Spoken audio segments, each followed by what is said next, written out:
Oke, baik. Selamat pagi teman-teman. Pagi. Terima kasih untuk waktunya. Kita semua sudah berkumpul. Kita juga bersyukur kepada Tuhan Yang Maha Kuasa karena kita masih diberikan kesehatan. Pertama-tama yang saya hormati Ibu Bupati Widyastuti dan yang saya banggakan juga teman-teman yang sudah ada di dalam forum kita. Di sini kita akan mendengarkan presentasi dari kelompok 13, kelompok 14 mengenai akuntansi perkebunan.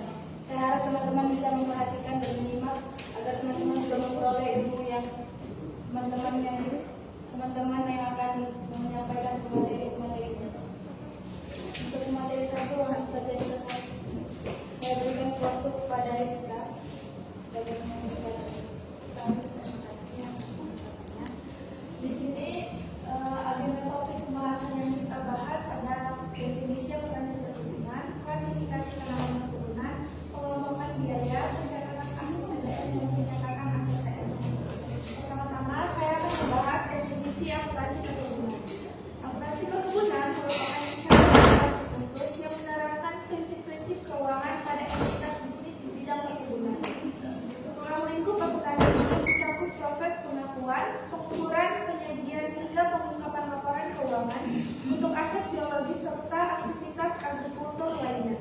Seluruh proses pencatatan ini wajib mengacu pada standar resmi yang berlaku di Indonesia yaitu PSAK 69 tentang agrikultur.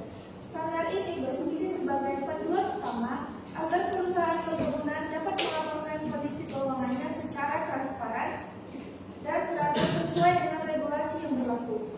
Di dalam praktik akuntansi perkebunan ini terdapat 3 komponen utama yang saling berkaitan erat sebagai berikut. Yang pertama ada aset biologis, standar PSAK 69 dan nilai wajar. Yang pertama kita akan membahas aset biologis. Komponen ini merujuk pada hewan atau tanaman hidup yang dikelola secara aktif oleh perusahaan untuk menghasilkan produk agrikultur. Karakteristik unik dari aset ini adalah adanya proses transformasi biologis seperti pertumbuhan pohon kelapa sawit atau karet yang nilainya terus berubah seiring berjalannya waktu hingga masa panen tiba. Selanjutnya itu ada kedua, standar PSAK 69. Standar ini secara khusus mengatur perlakuan akuntansi untuk setiap perubahan fisik dan nilai pada aset biologis tersebut. Dengan adanya regulasi ini, perusahaan memiliki acuan yang jelas mengenai kapan sebuah tanaman atau hewan mulai dicatat sebagai aset serta bagaimana hasil panennya harus dinilai dalam laporan keuangan. Yang ketiga ada nilai wajar atau fair value. Metode ini digunakan sebagai dasar pengukuran aset biologis, di mana nilai aset ditentukan berdasarkan harga pasar saat ini dikurangi dengan estimasi biaya untuk menjualnya. Biaya penjualan tersebut mencakup pengeluaran langsung seperti ongkos pengangkutan ke pasar, komisi broker, dan biaya transfer komoditas agar aset tersebut siap dijual. Baik, pada slide selanjutnya saya akan menjelaskan mengenai klasifikasi tanaman perkebunan. Berbeda dengan perusahaan yang lainnya, di perkebunan ini klasifikasi tanamannya itu terbagi menjadi 2, yaitu TBM dan juga TM. TBM yaitu tanaman belum menghasilkan, yang mana pada masa ini TBM itu tidak mengeluarkan hasil produksinya, buah dan yang lainnya. Tanaman yang belum mencapai dan juga tanaman belum menghasilkan ini yaitu tanaman yang belum mencapai usia produktif. Biasanya pada pohon kelapa sawit TBM ini dari tahun pertama sampai tahun ketiga. Lalu biaya masih dikapitalisasi sebagai aset. Ketika tanaman ini masih dicatat sebagai TBM, maka di neraca akan dicatat sebagai aset. Lalu belum menghasilkan pendapatan, yaitu seperti yang sudah saya katakan, TBM belum menghasilkan produk, buah, dan yang lainnya. Lalu dikategorikan sebagai aset tidak lancar, contoh kebun sawit usia 0 sampai 3 tahun. Lalu ada tanaman menghasilkan, yaitu tanaman yang sudah mencapai usia produktif, yaitu tadi TBM 0 sampai 3 tahun, maka di TM 4 tahun sampai seterusnya. Menghasilkan produk agrikultur secara komersial, dan produknya itu sudah ada seperti sawit yaitu TBS, teh, pucuk daun. Lalu ada diakui sebagai aset tetap pada PSAK 16 disusutkan sepanjang masa manfaat ekonomis. Dan apabila di TBM kita belum melakukan penyusutan. Ketika TBM sudah dipindahkan ke TM, maka kita akan melakukan penyusutan setiap tahunnya. Contohnya usia sawit usia lebih dari 3 tahun. Lalu klasifikasi biaya perkebunan. Klasifikasinya kita klasifikasikan menjadi 3, yaitu biaya langsung, biaya tidak langsung, dan biaya pratanam.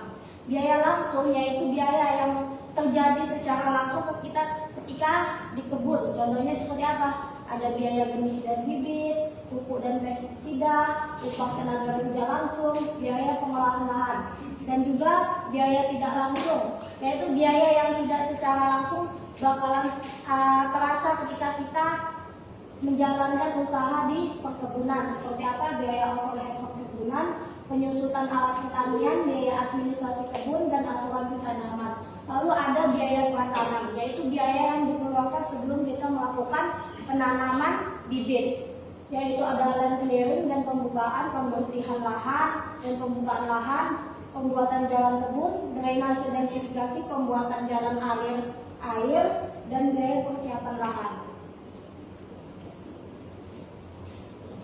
Baik teman-teman, pada slide ini menjelaskan tentang proses pencatatan aset TBM atau tanaman belum menghasilkan dalam aplikasi perkebunan. Tahap pertama yaitu perolehan bibit. Saat usaha membeli bibit, pencatatan dilakukan dengan mendebit akun TBM dan mengkredit kas atau hutang. Kemudian tahap kedua yaitu biaya pemeliharaan. Biaya seperti pupuk, perawatan, dan tenaga kerja kebun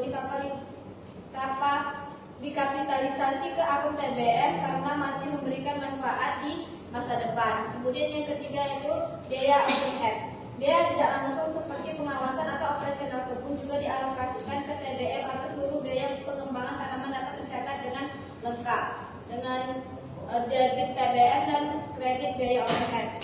Tahap terakhir yaitu transfer ke TM atau tanaman menghasilkan. Jika tanaman sudah siap menghasilkan, maka seluruh saldo TBM dipindahkan ke akun TM dengan mendebit akun TM dan kredit TBM.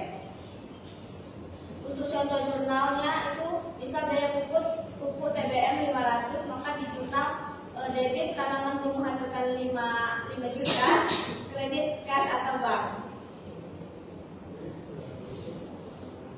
Kemudian ada pencatatan dan penyusutan TM. Yang pertama yaitu transfer dari TBM ke TM. Ketika tanaman sudah mencapai usia produktif, semua biaya yang selama ini ditumpuk di akun TBM dipindahkan ke akun TM. Jurnalnya yaitu debit tanaman menghasilkan dan kredit tanaman belum menghasilkan. Artinya, aset yang tadinya masih dalam proses tumbuh sekarang resmi diakui sebagai aset tetap yang siap digunakan untuk menghasilkan pendapatan. Kemudian ada penyusutan TM. Karena TM sudah jadi aset tetap, maka wajib disusutkan seperti aset tetap lainnya. Penyusutan dicatat setiap akhir periode akuntansi, mencerminkan penurunan manfaat ekonomi dari tanaman seiring berjalannya waktu. Jurnalnya yaitu beban penyusutan TM dan kredit akumulasi penyusutan TM. Kemudian yang terakhir yaitu pemberhentian aset. Di sini dilakukan pemberhentian aset, nilai buku yang tersisa diakui sebagai kerugian. Jurnalnya yaitu akumulasi debitnya akumulasi penyusutan TM, kerugian pelepasan TM, dan kreditnya tanaman menghasilkan. Kerugian muncul karena tanaman sudah tidak bisa memberi manfaat ekonomi tapi nilai bukunya belum nol.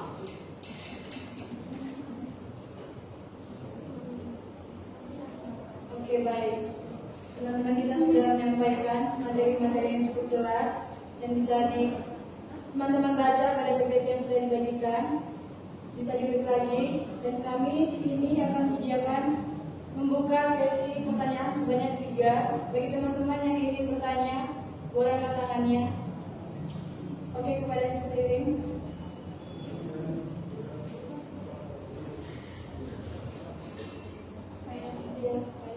Perkenalkan, nama saya Lydia dari kelompok 13. Saya ingin bertanya kepada kelompok 14. Jika kebun kena hama dan nilainya turun, bagaimana perlakuan akuntansinya?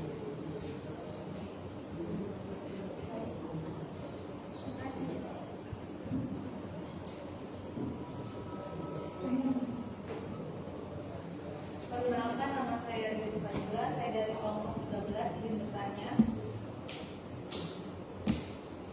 kapan biaya dari TBM dipindahkan ke TM dan akun apa yang digunakan? Ada sisa satu pertanyaan bagi teman-teman yang ingin bertanya lagi. Baik. Baik, dari penjelasan tadi, ini pertanyaan saya, apa beda utama cara mencatat tanaman sawit dengan mesin panen di laporan keuangan? Baik, terima kasih pertanyaannya semua bagus-bagus. Jadi berikan waktu kepada pemateri kita sebanyak 1 menit saja. Cukup 1 menit. Oke, terima kasih. Tunggu sebentar ya teman-teman.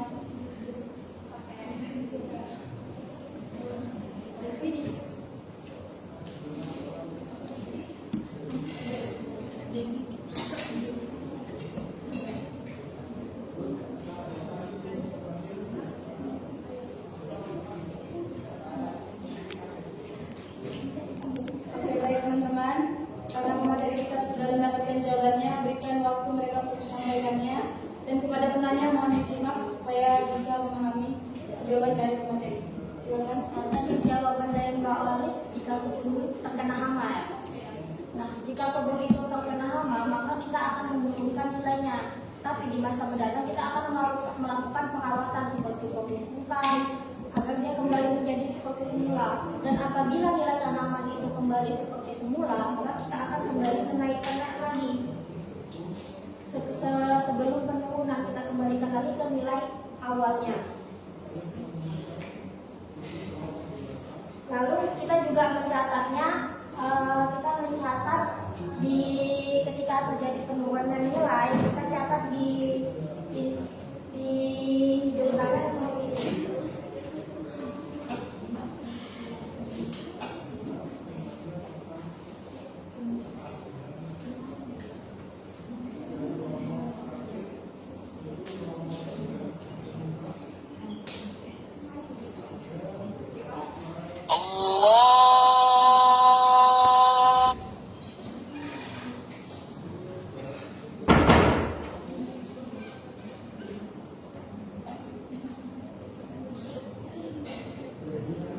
Lalu ketika perkebunan itu kembali pulih, kita catat seperti ini.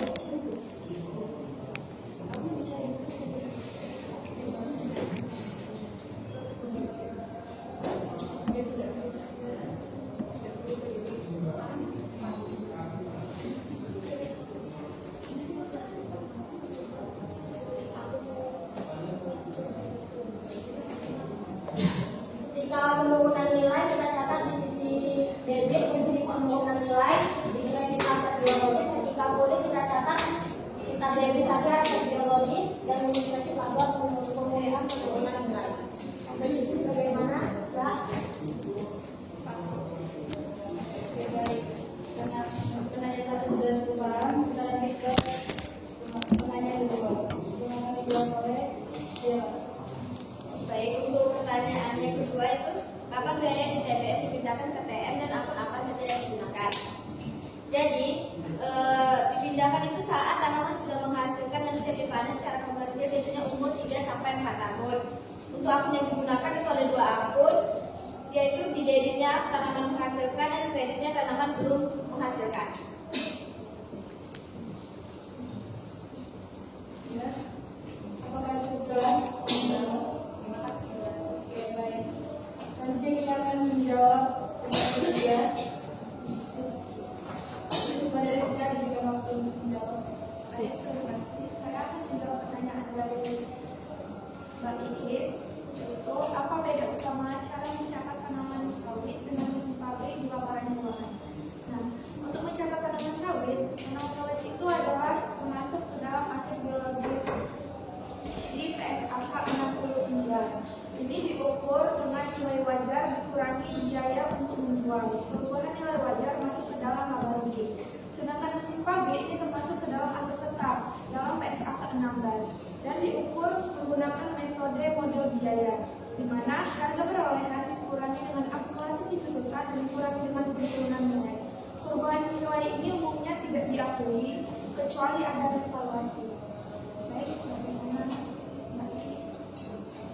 Sudah cukup. Baik, terima kasih untuk jawaban yang sudah diberikan kepada pemateri dan kepada penanya-penanya juga. Di sini presentasi kami sudah dicukupkan. Jadi saya akan memberikan kesimpulan. Kesimpulan juga sudah ada di depan, teman-teman bisa baca. Tapi saya akan baca di depan teman-teman supaya berpengalaman lagi. Akuntansi perkebunan adalah di mana mereka menerapkan prinsip akuntansi yang berbasis pada PSAK 69 dan PSAK 16 yang mengatur pencatatan aset biologis dalam usaha perkebunan. Tanaman diklasifikasikan menjadi TBM atau tanaman belum menghasilkan yang seluruh biayanya dikapitalisasi sebagai aset tidak lancar. Nah, namun kalau TM itu atau tanaman menghasilkan yang diakui sebagai aset tetap dan disusunkan secara periodik. Biaya perkebunan dikelompokkan menjadi biaya langsung, biaya tidak langsung, dan keratanan yang semuanya dicatat secara sistematis mulai dari fase TBM hingga reklasifikasi PTM saat tanaman memasuki masa produktif. Tujuannya apa? Tujuan utamanya adalah menyajikan informasi keuangan yang akurat dan andal sebagai dasar pengambilan keputusan bagi manajemen dan pemangku kepentingan. Oke, demikianlah kesimpulan yang sudah saya baca. Saya harap presentasi hari ini memberikan manfaat kepada teman-teman semuanya dan bisa diterima dengan baik.